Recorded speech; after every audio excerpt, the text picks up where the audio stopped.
tatanungin po natin ngayon ang bawat organisasyon, ang mga representante nila kung ano po ang kanilang mga action movements leading up towards November 30. So simulan po natin kay Caliote de Guzman, Presidente ng Partido Lakas ng Bansa.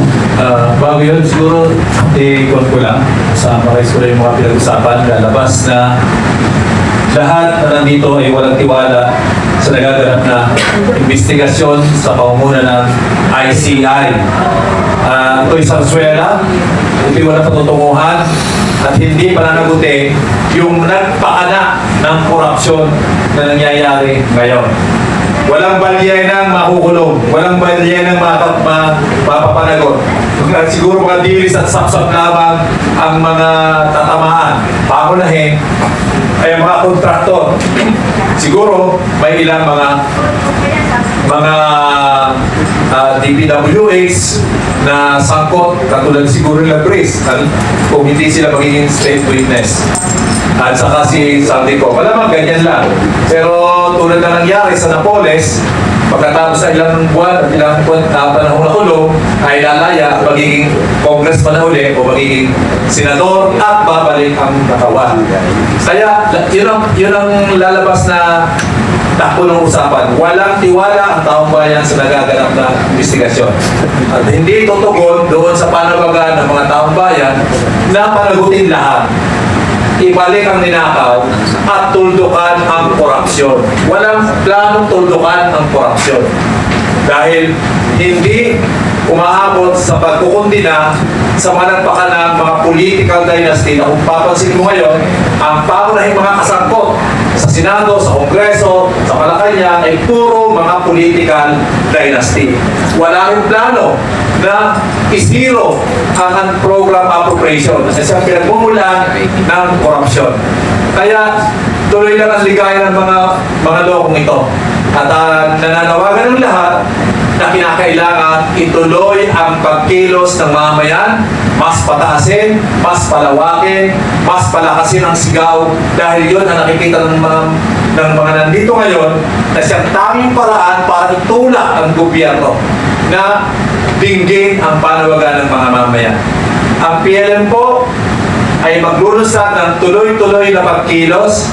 Every Friday, makikisa kami sa mga pagkilos na nilulunsad ng ibang organisasyon at pag-abot pa sa malawak na pila ng mamamayan na ang dudulo nito ay yung pagkilos sa November 30. At kung may lalabas pa na pagkilos dito at magkakaroon ng malawak na pagkakaisa ang mga mamayan na pangalsigin talaga ang lahat ng mga korap ng gobyerno, panagutin silang lahat, sasama ang PLM hanggang sa dulo ng laban para makamit yung ating mga pinananawagan.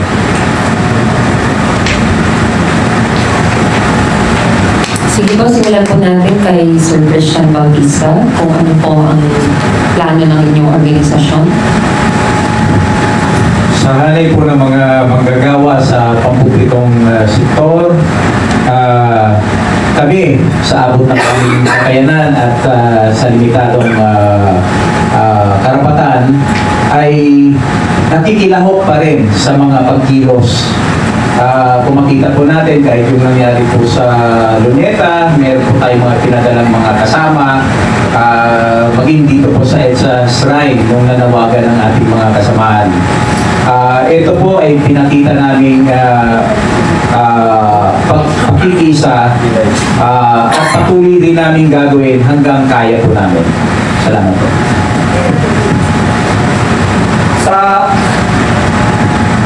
Sa bahagi ng Bunyog, rain or shine tayo. May lindol man o wala, pero sana wala. Tuloy-tuloy po ang laban ng Bunyog. Sa social media, lalabanan din natin ang mga fake news at mga propaganda ng mga paksyong politikal.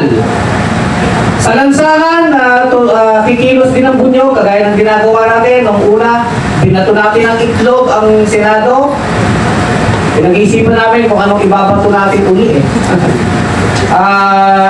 Sa October 24, may malaking pagkilos ang kasama namin ng DepEd sa October 24.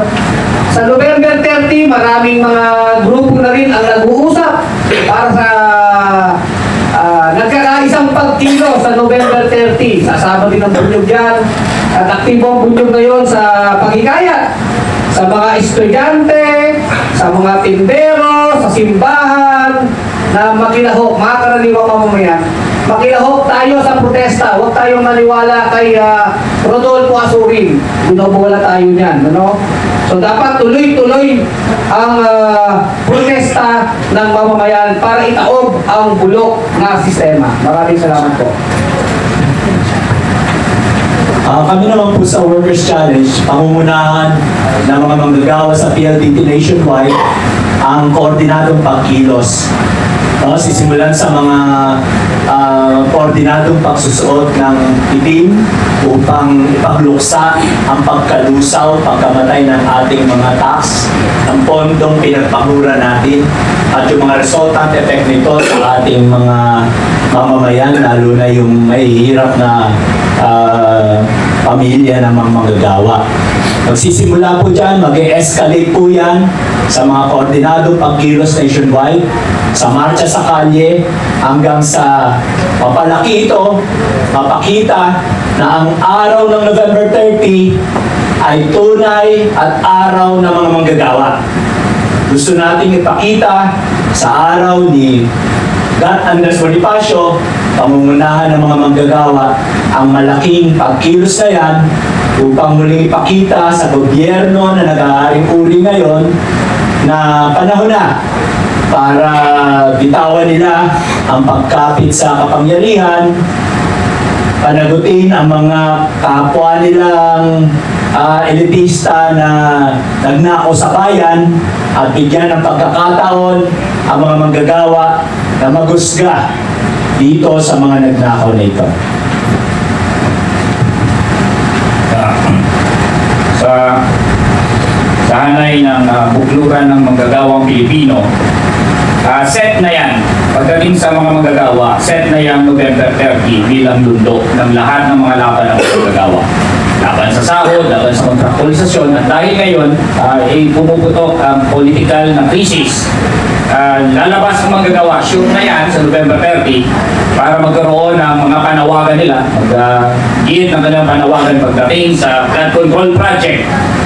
At nilalayo ng bukluran ng manggagawang Pilipino na mas malawak na hanay ng manggagawa ang lumabas sa November 30 at magmarka bilang mga manggagawa.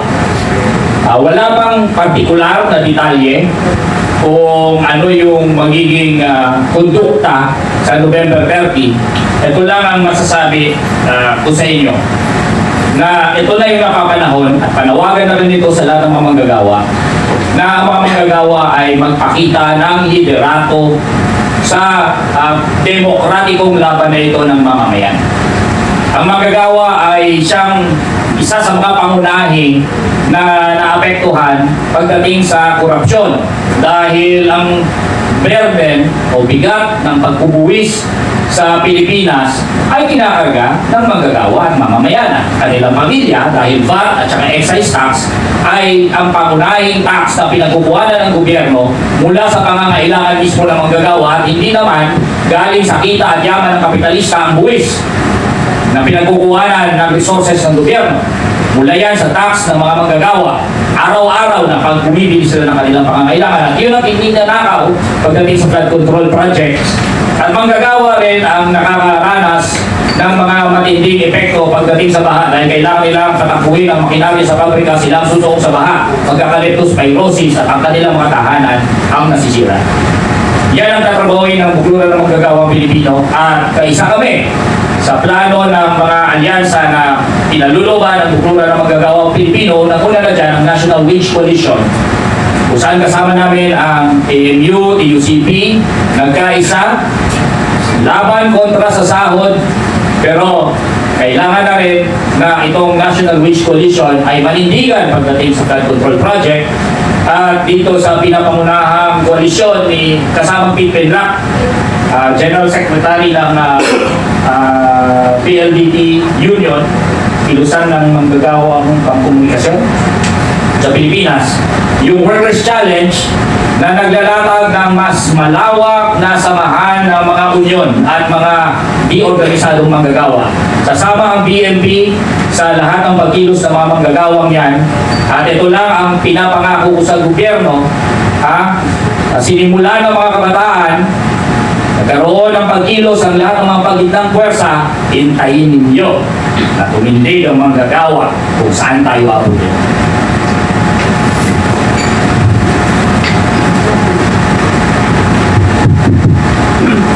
Kami sa Oriang Women's Movement sa buong bansa, no? Luzon, Visayas, and Mindanao, may mga chapters kami. Ay lahat ng mga chapters namin ay kasama sa lahat ng pagkilos ng mga iba't ibang alyansa. Gaya nung 21, kasi ay kasama kami sa Luneta, okay? Doon sa pinamunuan ng Artikulo 11 at sa Kalintama na. Okay? At kami ay patuloy na naglulunsad ng talakayan sa mga iba't ibang komunidad, hindi lang women. Kasi yung informal sector na nakatira doon ang mga talagang walang kita, di ba? So, kailangan ipaunawa itong nagagawa na may connection sa buhay nila, sa kagutuman nila, sa pagkakasakit nila, sa walang tahanan nila. Kaya kailangan nila na unawain. At plano namin, pagka at tuloy-tuloy organizing, kailangan lumabas, no? Lumabas, magpakita, sumama sa mga protesta dapat itong mga komunidad na to. Yan ang plano ng Oriang. Pangalawa, bukas, ang araw, no, World Food Day bukas, buong mundo, ang 500 na women na miyembro ng Oriang ay nandun kami bukas sa harap ng NHA at magmamarcha kami papuntang DA dahil ang main issue is the kagutuman, pero kaduktong yung corruption. Kaya nga gutom dahil nakukurap ang mga pondo, di ba, ng bayan. So kasama yan ang issue namin yung idagdag ang mga collection sa corruption. At mga kasama, dumadalo din kami. Nakikipag-ugnay sa iba't ibang mga pilusan ng mga kaunmenan at mga informal sector. Usapin sa budget, yung health network. Kasama din kami doon dahil binabawasan, no, yung pondo ng kalusugan, yung usapin sa PhilHealth. Yun ang problema namin sa women, no, sa health network na kasama ang Oriang. So lahat ng mga pagkilos, kanina sinabi ko na, ay sumasama. Issue ng manggagawa, nandun kami, no, yung informal sector, kasama yung sinagamit ni Luke, kasama rin kami kahit anong issue, dahil naniniwala kami sa women, ang lahat ng issue na dinadanas natin ng mamayan ay konektado lahat yan. At dahil dito sa mga pagnanakaw sa pondo natin, lalong-lalo yung panlibo ng serbisyo. Yan po, ano pa ba, iba't ibang klase ang aming mga chapter dahil magkakaiba ang sitwasyon. Sila-sila ang nagpapasya kung anong forma ng pagkilos ang ginagawa. Pero very active po ang ating Oriang sa lahat ng pagkilos. Maraming salamat. Ayun po. Kami sa Samahan ng Progresibong Kabataan, alam po natin na ang kinukurakot ay masakit sa bulsa at sa buhay ng kabataan, sa mga mag-aaral, at sa mga magulang naming manggagawa rin. Ang karamihan ng budget na nilalaan sa edukasyon, actually, kung titignan natin yung mga huling budget ng ating gobyerno, na kailangan na ang health, ang education, sila ang pinakamataas na dapat pagbigyan bigyan ng pondo. Pero saan natin yung nakita during 2025 kung ano yung pinakamalaking pinaglaanan? Infrastructure. Tapos biglang sasabog itong corruption sa flood control infrastructure at sa iba't ibang mga proyektong peke at tinurakot na. So, syempre, nakikita namin yung sitwasyon na to at ulit, sinasabi namin, hindi kami po magpapaloko, hindi kami mangmang. Nakita natin na kinat yung budget ng mga state universities and colleges. Kinat yung budget ng social services, lalo na sa kalusugan at sa transportasyon. Hindi kami papayag na ang buwis na binabayaran namin ng mga magulang namin manggagawa ay bubulsahin lang habang pare-pareho kami, pare-pareho tayo, mga media, mga manggagawa, mga estudyante, mga out-of-school youth, mga magsasaka, mga uparalita, pare-pareho tayo ginagawang biktima ng sistema na to. Nakikita natin, hindi mapigil na ang galit ng masa. Nakita na natin noong September 21, nakita natin sa mga sumunod na araw. Tapos tayo pa yung sisisihin na hindi daw tayo mapayapa. Eh kailan ba naging payapa yung gobyerno sa buhay natin? Sila ang karibal dahil sila ang uling mapang-api habang tayo yung inaapi sa loob ng ating lipunan. Kaya yung Samahan ng Progresibong Kabataan, kaisa ang buong hanay ng kilusang masa. Over the past few days, nakita natin sumama ang ating mga miyembro sa mga walkout ng iba't ibang pamantasan at kolehiyo. Nakita natin sa, if I'm not mistaken, nung isang linggo, Benil, magkakaroon dun sa Mapua, nagkaroon na sa Ateneo, sa UP, sa UST, nandoon po ang hanay ng kabataan. Ang kabataan ay patuloy na nag-oorganisa sa loob ng mga pamantasan at komunidad para patuloy na mapataas yung kaalaman natin, kamalayan natin kung ano nga ba ang tunay na ugat ng korupsyon, kapitalismo. Magtutuloy-tuloy po kami over the next couple of weeks. Siya na makikita nyo ang kabataan sa mga pagkilos, lalo na sa bawat biyernes. Alam ko magkakaroon din pa rin ng mga iba't ibang pagkilos, yung mga pamantasan sa mga susunod na biyernes hanggang lumuto tayo sa November 30. Umaasa kami kabataan na magkakaroon ng malawak at malakas na pagkakaisa ang lahat ng puwersang anti-kurakot sa darating na ika-30 ng Nobyembre. Dahil ito ang araw ng uling manggagawa, ito ang araw ng kabataang manggagawa, at higit sa lahat, ito ang araw ng tunay na panlibong ng pagbabago. Kung minarapat ni God Andres Bonifacio na baguhin ang sistemang kanyang nakita noong kolonyal na Pilipinas ay tsak kayang-kaya rin natin gawin sa November 30.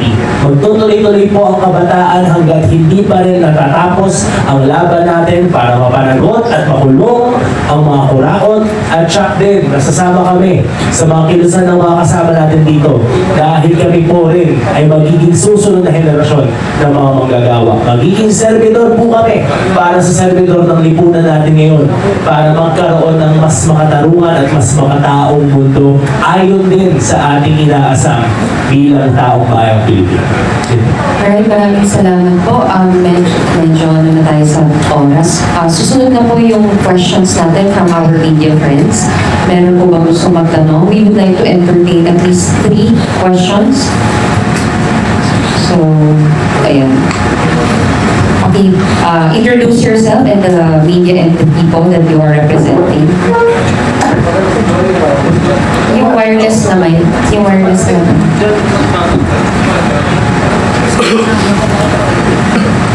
Good morning po. Justin Nacho po ito ng Billionaire News Channel. Kahit sino na lang po sa inyo, pwede po makapag-support. Sa tingin niyo po ba, just to dig deeper po, sa tingin niyo po ba dapat pag-appoint ng mga miyembro ng ICI since nabanggit po natin kanina na ang grupo po ng Artikulo 11 ay hindi po nagtitiwala sa investigasyon po ng mga flood ng ICI regarding po dito sa flood control corruption. So the question is, paano po ba dapat sa tingin niyo yung pag-appoint mismo doon sa ICI? Nagpas na nga kami sa ICI. Nananawagan nga kami ng People's Tribunal. Ang ibig sabihin ng People's Tribunal, ito ay direkta ng mamamayan ang nag-iimbestiga. Kaya nga kailangan merong parang pag-angat mula doon sa pagpoprotesta direktang intervensyon sa paningil. Dapat lagyan ng kung gusto man niya ng institutional action, lagyan niya ng institutional support. Ito, hindi mo naman matidinay na kumilos kayo dahil sa galit ng taong bayan. Kung walang galit ng taong bayan, kikilos ba yan? Kahit pagkukunwari lang.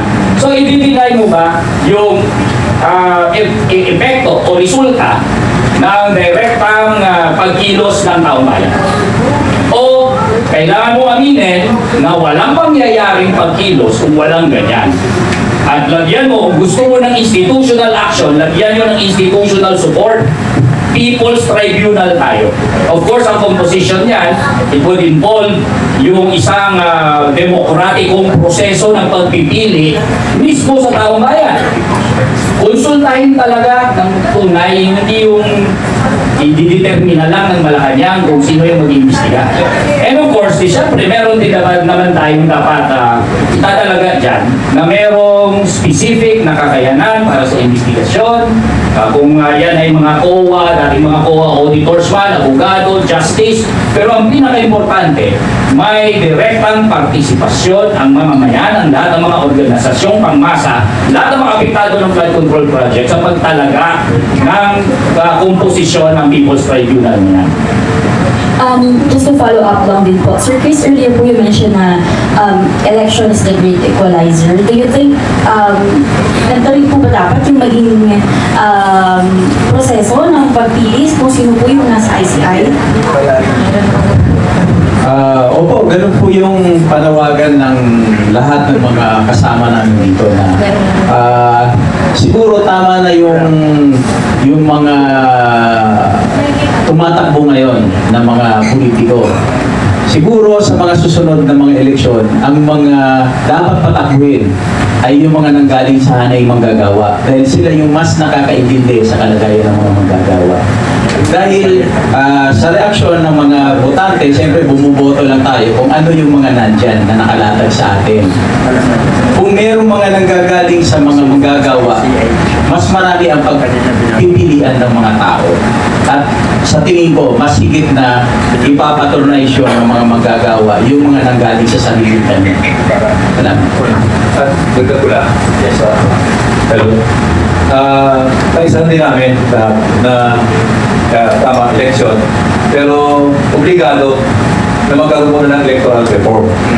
Kasi kung magkaka-election lang, tapos ay nandiyan pa naman wala, pera-pera pa rin, tapos nandiyan pa rin yung mga political dynasty na nakaka-dominant sa election, ay may mawawalis yung mga dapat na leader na isang dapat pumesto galing sa akin ng mga magagawa. Kaya kailangan magkaroon muna ng electoral reform at alisin talaga yung political dynasty na malino naman nakasulat na sa ating konstitusyon, pinilagyan sa konstitusyon dahil nga yung korupsyon karanasan natin sa panahon ni Ferdinand Marcos na nagnakaw ng $10 billion, hindi peso. Kaya yun ang dahilan kung bakit nilagyan sa konstitusyon. Nung pa nakita na ang punot-dulo talaga ng korupsyon sa Pilipinas o ng ibang bagay ay yung pagmumuno ng political dynasty. And one last question lang po from me, kay Sir Milo po. Sir, earlier po you mentioned na yung suspension ng DepEd ng klase dahil sa influenza at yung pag-suspend po ng Laguna dahil sa banta ng lindol ay parang isa lang siyang paraan para hindi po lumabas yung mga kabataan, if I'm not mistaken. And can we dig deeper on that po? Yes po. Well, nakita naman natin, no? Si DOH actually naglabas ng aviso na there's nothing to worry about with regard to the influenza threat. As well as I mentioned kanina, hindi naman natin pwedeng i-suspend agad ang klase dahil sa banta ng lindol. I'm sure dapat paghandaan natin yung lindol, lalo na dahil nakita natin yung threat nun sa Visayas sa Mindanao. In fact, yung threat na yun, pwede natin i-trace pabalik sa korupsyon dahil marami pa rin mga proyekto ang substandard, lalo na sa mga public services doon sa mga area na yun. Pero, huwag natin idamay yung edukasyon ng kabataan. Huwag nating idamay na dahil nakikita natin lumalakas yung loob nila, biglang maglalabas tayo ng mga announcement, ng mga pronouncement na hindi naman logically sound yung rason kung bakit ka magpapasuspende ng klase. Rather, let's take a look at a little bigger context. Why would you want to release an announcement like that? Simple lang. Dahil natatakot ka na ang kabataan na kumikilos at umuorganisa. Lalo na dahil pinopronda natin ang kabataan na ang primary mover, kumbaga, ng anti-corruption movement, nakikita na gumagalaw sila, umaarangkada na. It's in the same way na yung mga kabataan ay binibigyan ng sapina or kinakasuhan na ngayon ng kapulisan or kinasuhan sila ng mga peking kaso noong protesta noong September 21. These are ways to fearmonger. These are ways to repress yung laban ng kabataan. And I'm sure yung mga kasama natin dito sa mesang to, they've had their fair share of experiences in which the government was trying to limit their actions dahil natathreaten na sila sa malawakang pagkilos na ito. Essentially, yung gobyerno, nakita na nila, they're already in a deep enough hole as it is. And they're trying to claw their way out of it and dinadami nila yung kabataan. So sinasama namin sa mga opisyal ng gobyerno, kung ano man ang tunay na intention ninyo, huwag niyong idamay yung laban tungkol laban kontra sa korupsyon. If you really believe in what we stand for, sumama kayo sa laban ng kabataan, sumama kayo sa laban ng Artikulo 1. And kung guilty man talaga kayo, ay ba huwag nyo kaming idamay. Dahil sa susunod, baka kayo na ang aming panawagan na isingil, ikulong. And if that is the case, huwag lahat ng ginagawa ninyo. Don't use the power of the state on us. In fact, the power of the state should be on the side of the youth and of the working class and of the mass movements that are calling for an end to the corruption from which they clearly benefit from. Thank you. Alright, maraming salamat. Meron pa po ba gusto magtanong coming from our media friends?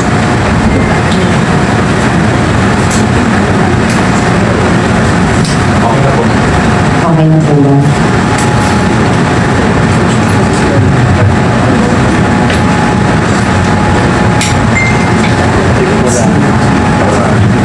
Alright, so ipapasalamat po kami lahat sa Pwede ba magdagdag lang ako ng isang para idiin natin. Sabi sa part ng bunyog, ilan pa? Tungkol sa ICI. Kasi ganito, tignan niyo po, narinig ng buong bayan yung testimonya ng mga kurap. Umaamin to na mga kurap na mga sugarol ng DPWH official. Si Alcantara at si Bryce Hernandez. Tapos yung kurap na kontraktor, sila Sally, sila Vizcaya. Napakaliwanag ng testimonya. Si Joel Villanueva, dinala ng pera sa Bukawi. At hinahatid, nag-usap sila dun sa JIN Church ba yun? Ganon din yung testimonya kay Jinggoy. Pati dun sa mga congressman, pati yung kay Saldico. Maliwanag eh. Narinig ng buong bayan. Yung pangalan, sample Joel Villanueva. Si Chis Escudero, may dokumento. Tumanggap ng pera sa kontraktor. Sa panahon ng eleksyon, si Jinggoy ganun din, may testimonya, direct testimony. Si Mark Villar din, yung kanyang pinsan buo, ilang bilyon ang naging kontrata sa gobyerno, sa panahon siya ang DPWH secretary. Si Nancy Binay, sinangkot na din.